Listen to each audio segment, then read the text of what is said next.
অনেক সময় দেখা যায় যে বিদেশে নিয়ে গেছে টাকা কামানোর পর আমরা তারকে চেহারাও চিনি না। সত্যি করে বলেন, আছে না নাই?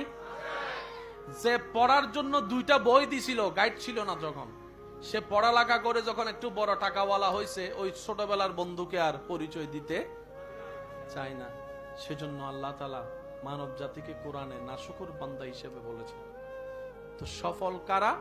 যারা শুকরিয়া করে, যারা বিনয়ী থাকে, যারা নম্র থাকে, যারা মানুষের উপকার করে, যারা অন্ধকারে আলো ফোটানোর চেষ্টা করে, যারা ক্ষুধার্তর মুখে খাবার দেওয়ার চেষ্টা করে, সুবহানাল্লাহ, যারা তৃষ্ণার্তর মুখে পানি দেওয়ার চেষ্টা করে, যাদের রাস্তা নেই যাতে তাদেরকে রাস্তা দেওয়ার চেষ্টা করে, যারা ক্রন্দনওয়ালা চেহারার মধ্যে মাথায় হাত বুলিয়ে দিয়ে হলো হাসি ফুটানোর চেষ্টা করে, রব্বুল আলামিনের বিশেষ দয়া তাদের উপরেই বর্ষণ হয়। চিৎকার দিয়ে বলেন সুবহানাল্লাহ।